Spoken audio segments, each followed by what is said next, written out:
Thank you. Mariachi Mineros, thank you as well. El Paso, how are you feeling? I feel the same way that you do right now. It has been so long since I've been back home here in my hometown. The city that Amy and I are raising Ulysses and Molly and Henriette, where they're going to the same amazing public schools. So cheer it for Lucia and the Mustangs. Living just blocks from one of the greatest universities on the planet, the University of Texas at El Paso.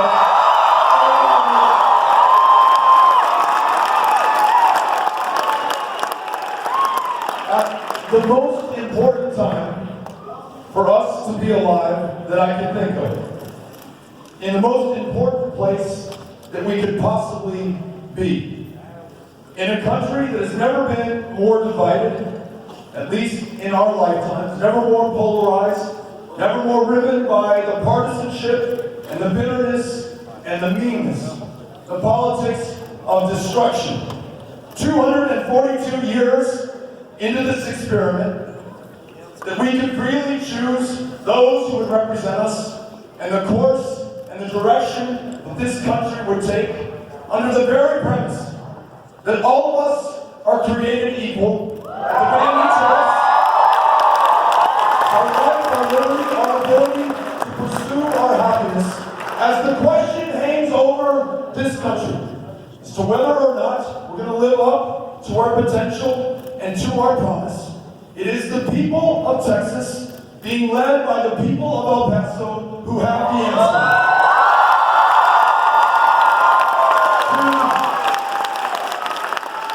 The smallness and the meanness and the name-calling of this moment, we bring our courage, we bring our confidence, we bring our strength, we bring this big, bold, beautiful heart that can only come from Texas, that can only come from El Paso.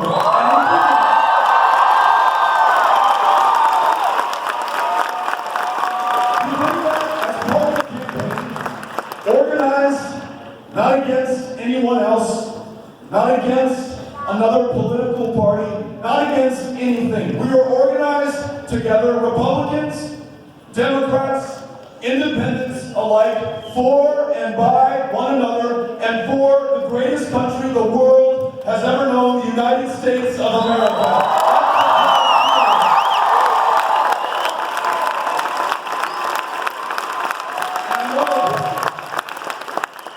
And more than a year and a half ago, right here in El Paso, we started this campaign to see if we could not answer those questions and help bring this divided country together. Since then, we have visited every single one of the 254 counties of Texas.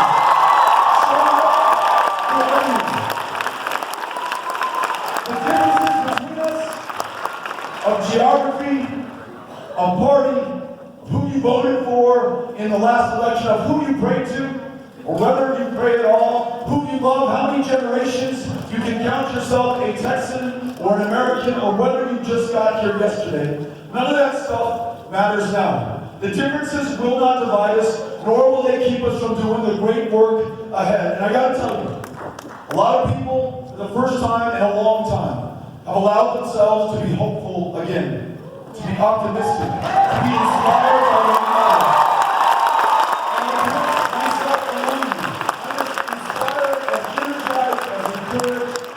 Thrilled as I have ever been, not just about our prospects tomorrow night, but the prospects of this country, to make sure that we still have it, that our best and our greatest days are still in front of us. And I've got to tell you this, the question was out there for us. Is this a campaign just about hope and about promise and about potential? Or can they turn it into action? To that, we present El Paso. Last midterm election.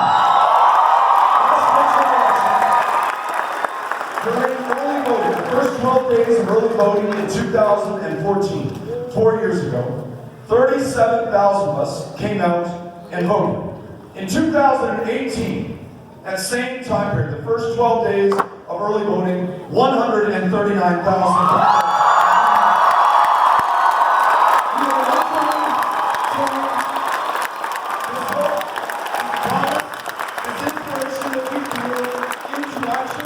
You're turning it into votes.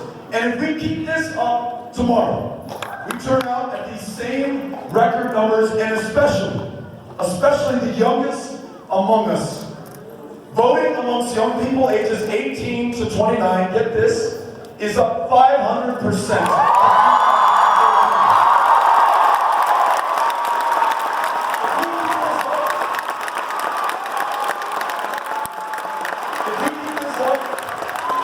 Then tomorrow night at the Chihuahuas ballpark, after every one of us has finished our block walking and phone banking shifts that end precisely at 7:01 Mountain Standard Time, we will be getting together to celebrate the victory of our lifetimes for this state, for this country, for this generation,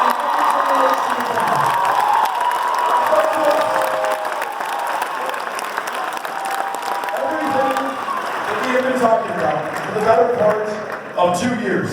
This state, this community especially, which bore witness to parents with their young children fleeing the deadliest countries on the face of the planet today, making a 2,000-mile journey on foot atop a train known as the Beast or La Bestia, and if they survive, coming here to the front door of a country comprised of asylum seekers and refugees and immigrants the world over.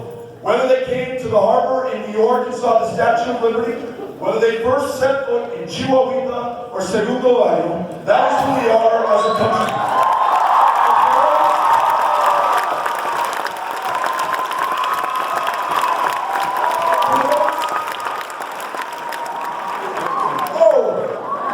But for those who did what any human being would do, and what Amy and I have told ourselves we would do, if it was the only way to save our kids' lives, instead of finding the safety, the shelter, the asylum, the refuge that they sought here, we bore witness to the fact they found their worst nightmare. That child taken from, by force if necessary, the arms of that mother or that father who literally risked their lives to bring them here to this country, trying to follow our asylum laws. That parent turned over to the custody of the Department of Justice, prosecuted like a common criminal for being nothing more than a human being and doing what any human being would do. Deported back to the very country from which they fled. Everyone who came out to Tornillo on that first weekend after the executive order was issued to bear witness, to testify to our fellow Americans, that was the power that we spoke to those in the highest offices in the land, and temporarily, we got them to desist from this inhumane and cruel policy. Now up to us to finish the job and to make sure never again in this country is another child taken from their parents at their most desperate or vulnerable moments. All those still kept in Tornillo or in foster care homes all over this country, knowing not when or even if they will see that mother or that father again. We together will insist that they be reunited at once, and we will make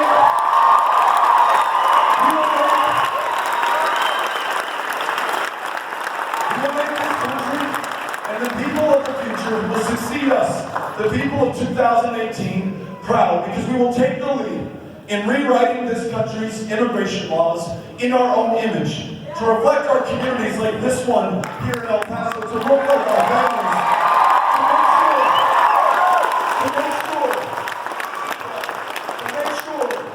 to make sure that policy is rooted not in fear, not in anxiety, not in paranoia, not in lies, but in our real experiences in our families, making sure that, for example, no dreamer, numbering more than 1 million strong in this country, ever has to fear deportation because we want them citizens here.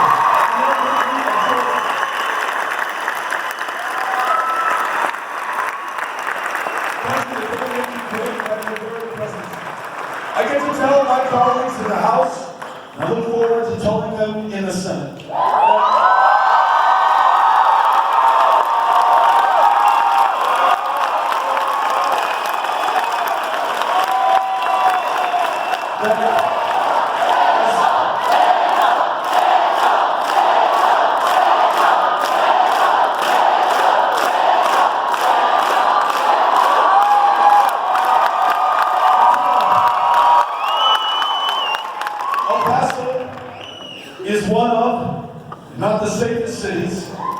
United States of America, not in spite of, but in large part because of the fact that we are a city of immigrants. That those who love their homes and their families, their country, their language, their culture, their comfort, to start again here, strangers in a strange land, their very presence makes us stronger, makes us more secure, makes us more successful. They came here to do better for themselves and their kids. They also came here to do better for all of us. Called to and inspired by the United States of America, wanting to contribute to and not take from the American dream. Podemos compartir.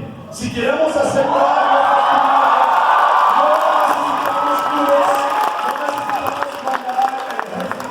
necesitamos tratar cada persona con respeto y con dignidad, como merecen como humanos.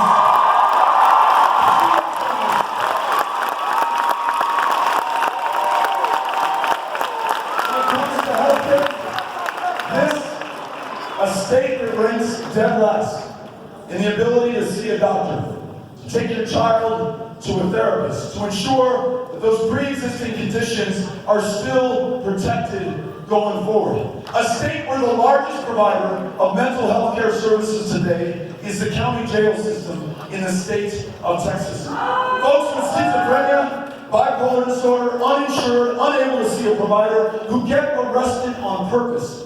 Imagine how bad things would have to be for you to get arrested on purpose, to be taken to the one place where by law we feed you, we clothe you, we house you, we prescribe the medications that keep you alive, and if you're lucky, you see a social worker, a therapist, a psychiatrist, or psychologist who keeps you going for another day. What if this were the same state that together, Republicans, Democrats, Independents alike, stood together to ensure that we lead the way on guaranteed, high-quality, universal health care for every child,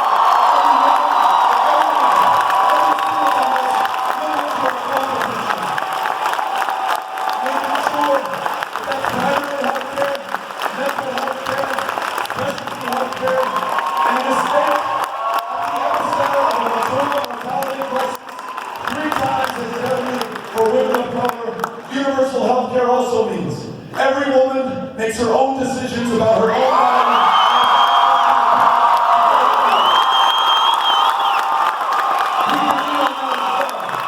We can make sure that this proud community of public school educators, teachers in the classroom, counselors, therapists, librarians, cafeteria workers, those who drive your kids home at the end of the day, and those who stay behind to clean up after everyone who's gone, working 2, sometimes 3 jobs just to make ends meet, forced too often to teach to a high-stakes, high-pressure, standardized test that in no way effectively measures their performance in the classroom.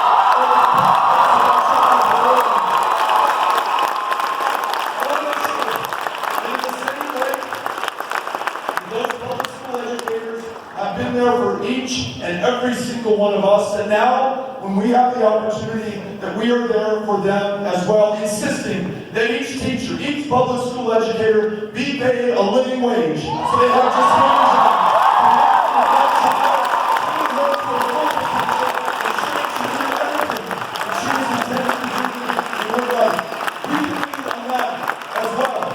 Whatever the challenge before us, whatever the opportunity, immigration, healthcare, education, making sure that every single veteran who comes back from having borne the battle, who put their life on the line for the United States of America, waits not a day to see a mental health care provider, and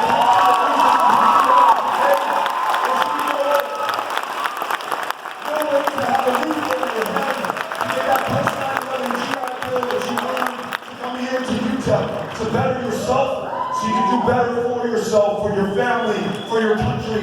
Once again, we should spare no expense. We should bear every burden for anyone who is willing to serve this country. And in those countries where we are still at war, in our 18th year in Afghanistan, in our 27th year in Iraq, but also in Syria, also in Somalia, also in Libya, also in Yemen, also in Niger.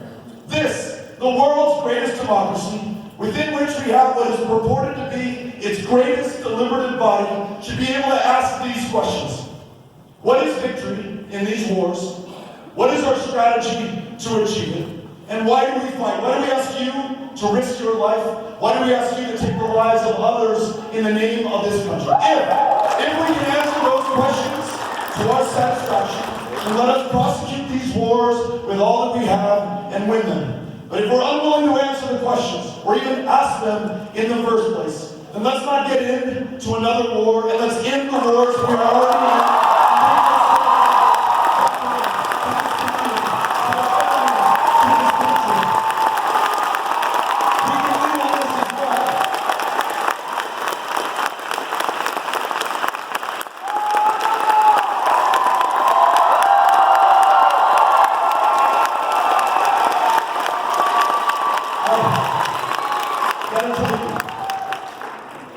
I am more hopeful than I have ever been, and it is because of this community. This is the community in which I was raised. It's the community in which we're raising our kids right now. This is the community in which I am so fiercely proud. What we are doing right now, what we represent for the future of the country. This moment that we are seizing together, again, not as Democrats, not as Republicans, but as Americans, as Texans, as human beings, as El Pasoans. I don't know how to put this into words, and Amy and I were emotional as we were driving over here tonight. This is the last day before votes are cast tomorrow morning at 7 a.m. We have been on the road for nearly 22 months, and to be able to come back and be here with our family, with our friends, with everyone who's given us the opportunities that we've been able to enjoy in our lifetime. It transcends my ability to describe it. I just want you to know that El Paso, I love you more than I can say.